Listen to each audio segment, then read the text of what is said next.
这趟旅程，我们体验了城市的喧嚣和自然的宁静。从河内出发，走进了下龙湾，再回到城市的节奏中。这是我们第一次体验的国家——越南。第一次来到越南，想从北方的首都河内去留下深刻的第一印象。河内时而缓慢，时而拥挤。街道旁边留有的欧式建筑和越南生活交织在一起，而在离河内3个小时的地方，下龙湾则是像另一个世界。我们订了2天1夜的邮轮之旅，让我们更舒服地享受下龙湾的风景。这是一段短暂但深刻的记录，就让我们跟着镜头一起享受这段旅程吧。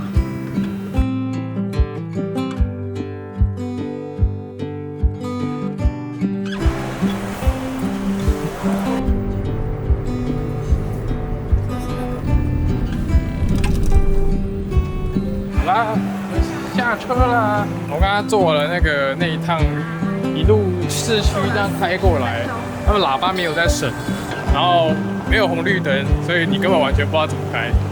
我觉得这里在自驾的话，一定会疯掉，完全会疯掉，完全不能够自驾。现在吃的这家 MET， 看起来是非常有年代感的建筑物。可是感觉是做旧的那种感觉，它本来应该是很新的。你看它屋顶这个是有雕纹的，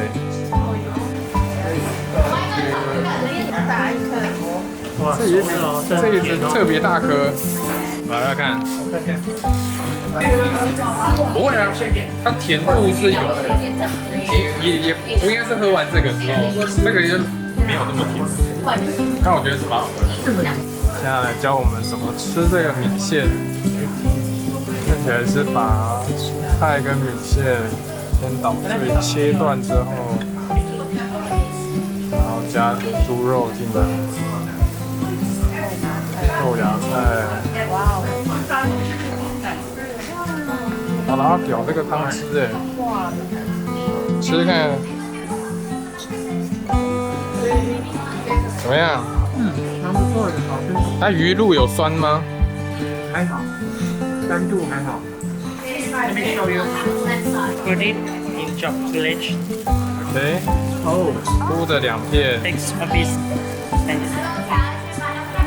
One. 卷起来。Dip in that in the sauce. 然后再沾这个酱汁。谢谢。刚刚包的牛肉卷饼。刚刚店员帮我们包的，现在这个沾这个辣酱，其他2份辣酱，好突然啊！反正不会去找这种东西来吃。它这个牛肉汁非常的好吃哎，好吃，超好吃。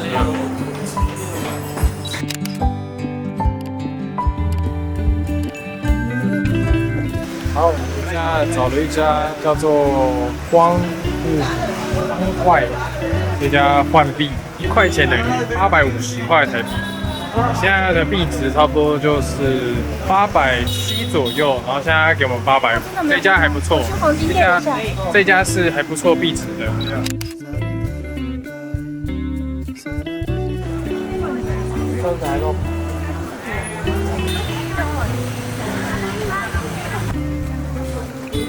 芒果，咖啡色的这个是椰壳啊，炸的。然后这是椰奶，然后椰壳里面的果肉，味道还不错。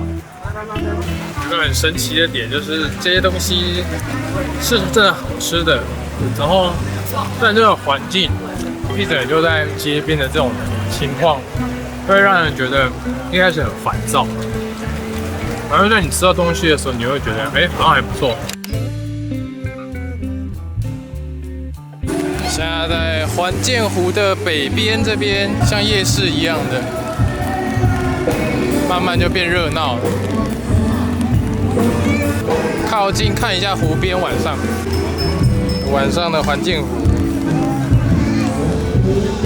好，来上来晃了一下这里的高空酒吧，因为今天是下很大雨，所以就没开了，我就赶快进来回房间吧。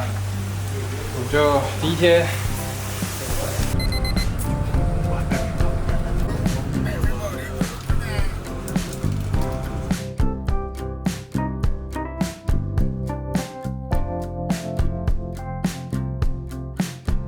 这是我们今天搭的邮轮的名字雅典娜，就来等一下，等一下上船。上船的时候，这边还有一个小小的海关，会查收了你所有的塑胶制品，例如饮料或者是瓶装水那些的，都会被收走。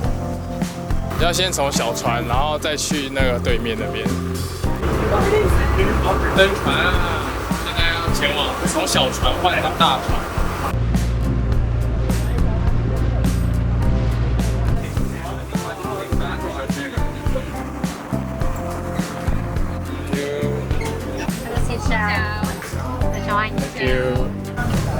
哇，船上的床还不错，两张。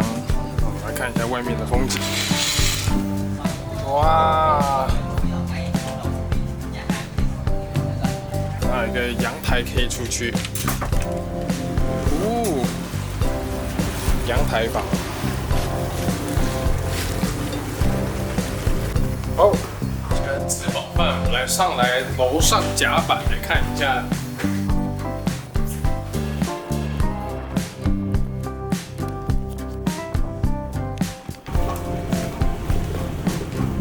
来看看船头的样子。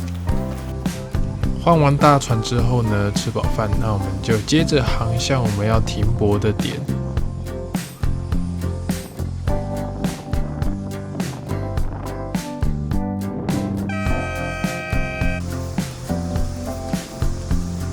选定好地点之后呢，大船就会停在这个地方，一直到明天要回程的时候。那我们会乘坐呢小船去跑所有的行程。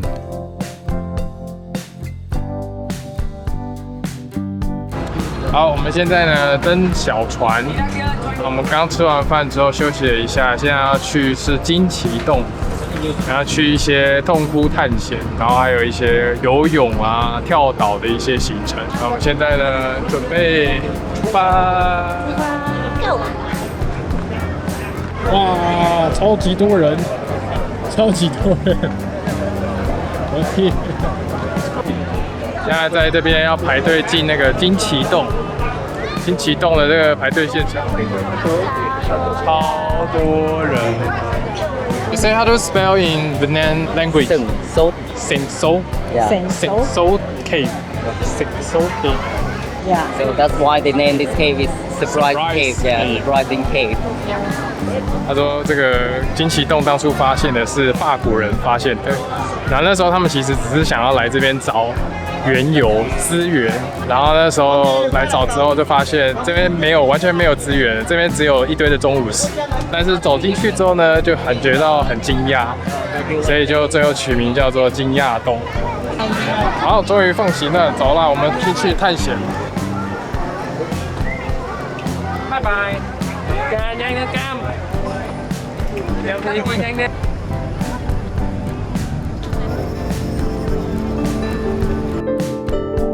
那进来之后，第一个印象其实是觉得这里面其实蛮凉的哦，虽然旁边人非常的多，但是还是有一些风可以灌得进来，蛮凉爽的。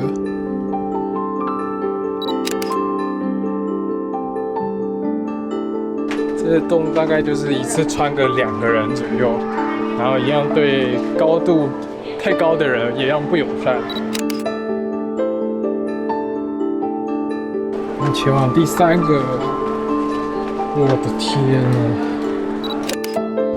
那我觉得真正惊讶的其实是从第3个石室开始哦。那为什么会造就这样的风景呢？导游给我的说法是说，这边常常都会降下大量的雨水，那雨水呢，经过这些岩层当中，不断侵蚀了这些石灰岩呢，才造成了这样的景观哦。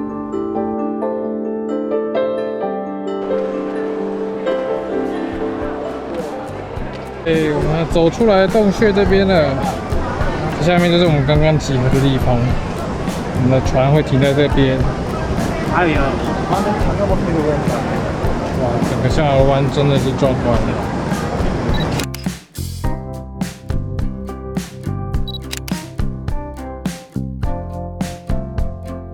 OK， 我们下山了。我们刚刚逛完金崎洞的3个石室，有船对撞了，2艘船对撞，那也是没有协调好。风俗民情就是先按喇叭再说，不管是打招呼还是示威，就是按喇叭。一样还是走一走就会有小卖铺，随时补充解渴。椰子水，来，啊，小心挡到人，小心挡到人。这个救命解渴，买了一个是椰奶的东西，我以为是椰子水。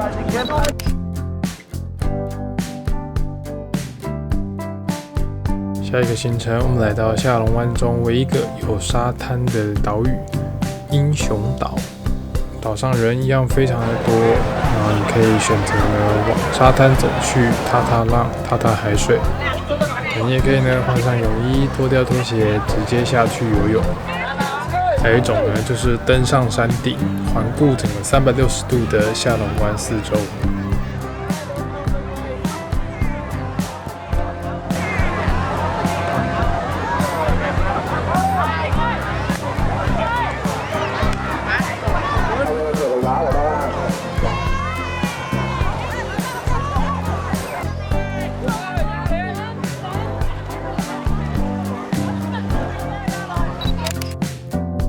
哪一个点呢？其实也不用待很久，它给我们的时间大概是1个小时左右，这1个小时足够让你爬到山顶再下来，所以其实这个时间都是非常充足、非常悠闲的。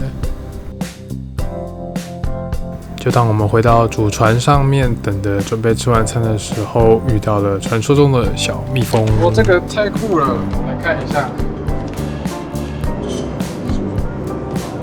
这个会有一个小蜜蜂一样的，它滑到你的游轮旁边，然后就会，如果要舔的话，就可以直接跟它讲。但在晚餐开餐之前呢，其实有一个小活动。这活动呢，就是自己动手准备包春卷。那工作人员会教你如何去创造你自己想吃的这些春卷。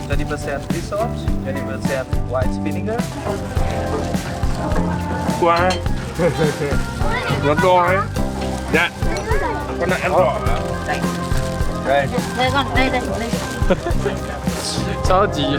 超级巨无霸，完了，太大包了，它会爆炸。我好想知道，它有虾子，又有牛肉，它应该是猪肉。然后那些菜，薄荷叶，还有青菜、胡萝卜跟小黄瓜。那这个是什么？然后还有蛋，这应该是鱼露了。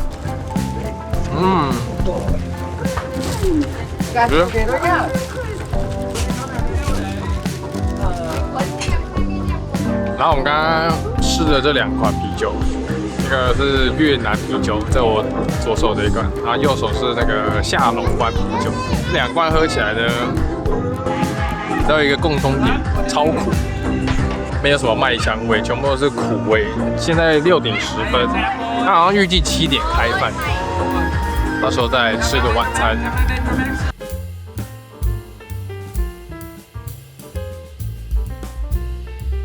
那这边就简单带过一下晚餐的配置。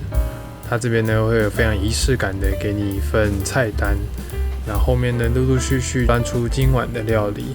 本来期待他们的晚餐的，本来想说应该会吃得不错的，会有一些比较好的食材，结果却看到的都是一些很常见的食材，没有什么特别的，这是唯一一个比较可惜的地方。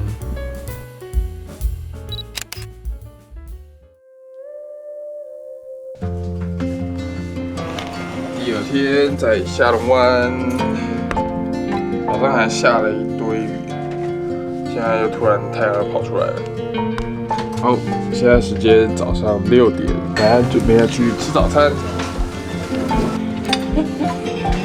有这么好吃吗20分不是我吹的。今早上的行程是他们会有一个独木舟的活动，然后就会去划的那个小桨。Number 4. Có 4 khách thôi anh ạ. 独木舟之旅改成了竹筏之旅，我们没有想要划。然后等一下呢，会去这个地方，这个洞里面。哦，真的只有我们4个人哎。对呀，这种。哇，这是一个包船的概念。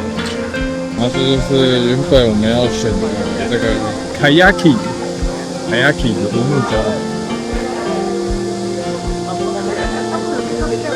行了，这个叫做 Hendung， 不知道说叫什么。我们看看今天会不会看到猴子。哦，出洞穴。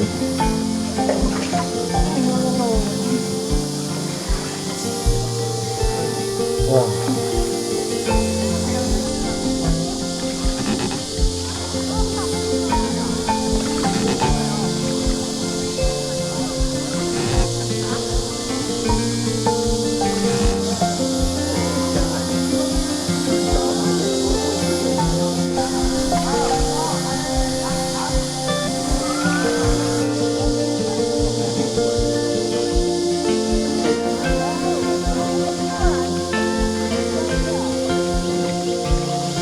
说本来这个山边的这些旁边的悬崖都会有猴子出没，但今天看起来他们都休假。今天礼拜1，猴子都去休假。这边没有，这边可能爬不上来。但前面的这些绿树这边这个地方，应该都会有猴子出没，但今天都没有出来。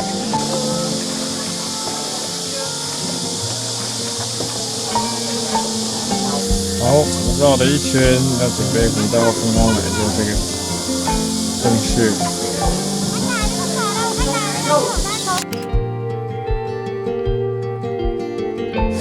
哇，一个人自己来了！哇，撞墙！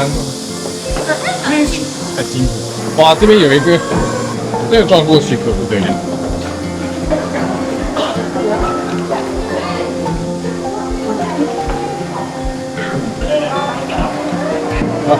一堆负重啊！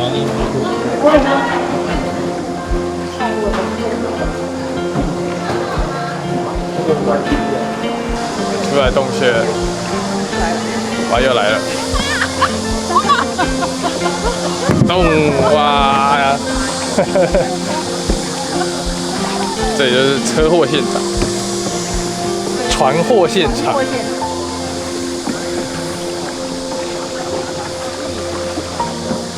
感觉还是选这个竹筏比较安全一点，因为也不会被人家撞。竹筏如果是撞那个kayaking的话，很容易翻掉。你看像前面这个，看看，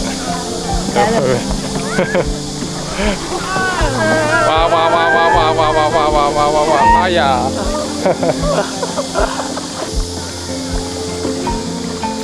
各种闯祸现场。我们回到上船的地方。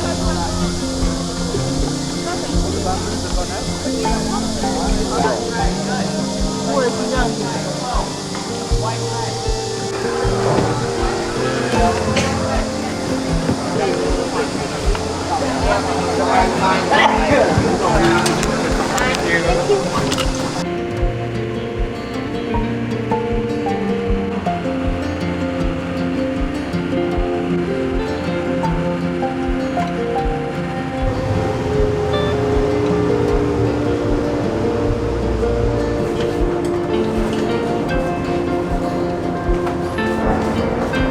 它船的行程结束之后，还有一个早午餐的行程，再给你吃一份，然后4份餐。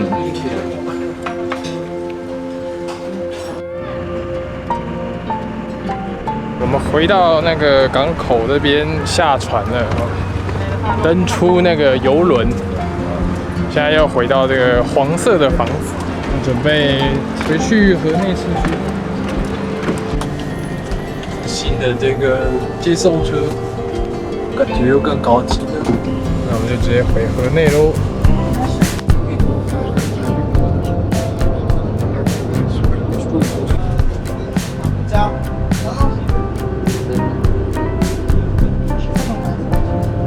好，我们现在来到这个圣约瑟夫天主堂，它是这个越南河内这边最大的一个教堂。这教堂呢是法国殖民时期所留下的哦。那后来呢，越南政府把它视作为文化及艺术的作品，所以就把它保存了下来。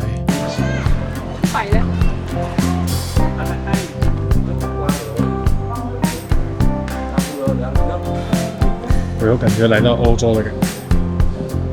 那之前去年的时候，在德国捷克那边看了一堆的教堂。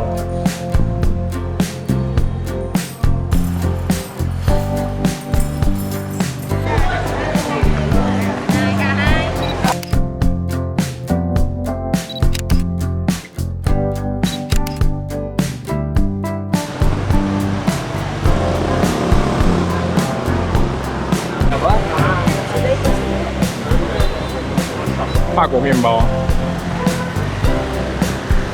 微微的辣，但蛮好吃的。它整个酱料、青菜、肉全部都很丰富。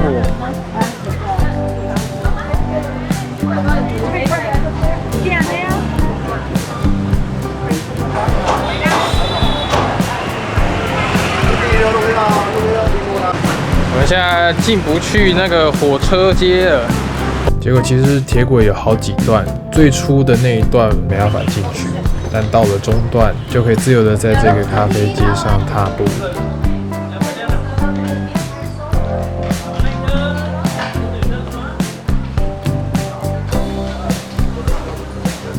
然后他说下一个火车的时间居然是7点半，现在才4点半，好几个小时才一班呢，所以根本就没有机会可以看得到。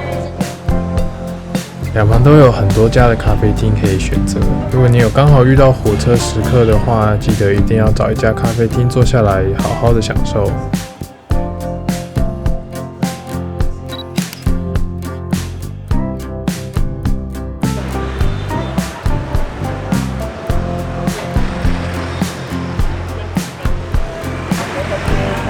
来，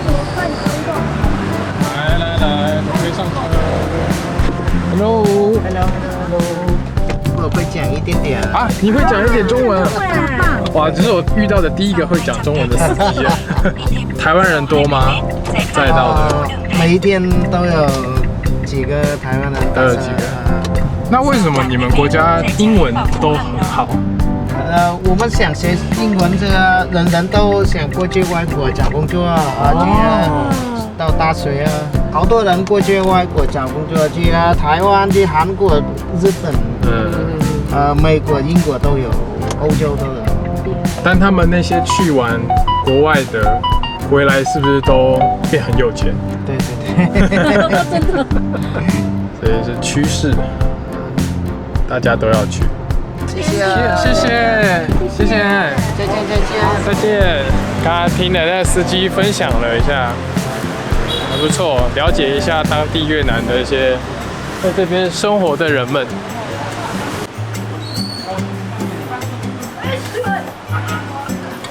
进去看看 ，Coffee Bean。Like coffee. Coffee。Yeah. 它还有一个简单的麻花。Coffee. 对，淡咖啡。咱要搅拌一下。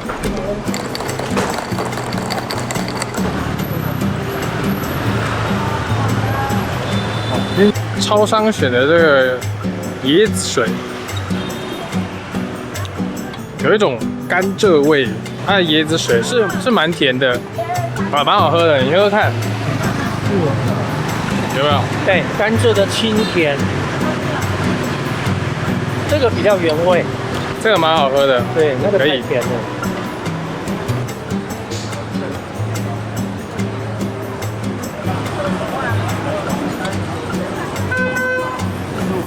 它的汤头就已经先赢了，应该说它的价格就已经先赢了。它一碗大概80块台币不到，然后这么大一碗，然后里面生牛肉呢，然后还有一些这是香菜吧，香菜啊葱，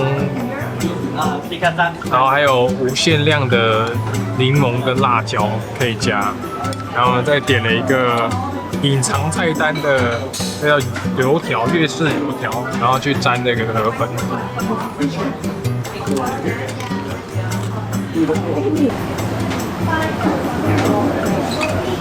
这应该是醋。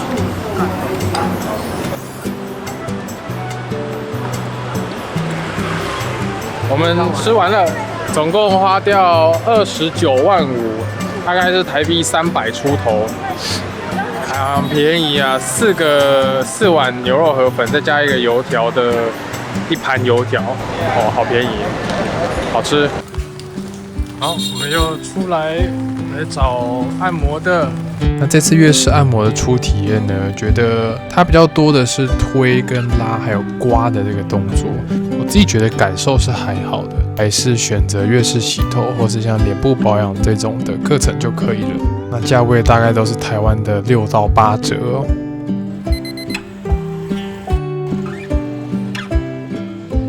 那来介绍一下我们这几天在河内住的饭店，你看一下它提供的早餐非常的道地。那其实第一天在饭店用早餐的时候，我们就感觉到已经吃完大部分的越南料理了。你会看到很多其他国家不会遇到的一些早餐样式，搭配上旁边窗外环建湖的风景呢，就有一种在高空餐厅吃饭的感觉。我们这间饭店是5星级的，那你可能会想说，这样是不是很贵？4人房我们一个晚上平均就是5000元有找的这个价格。那么另一个住宿呢，就是邮轮上面的那个2天1夜，我们一个人的价格是5200多块。那这个价格呢，包含所有的行程，还有吃饭，共4餐，还有再加上有一个独立阳台的房间。Thank you， 拜拜。准备回台湾啦。最后呢，还是体验到了很多越南的美食景点，尤其是下龙湾那一段真的是很不错。好，我们进来了这个内排国际机场。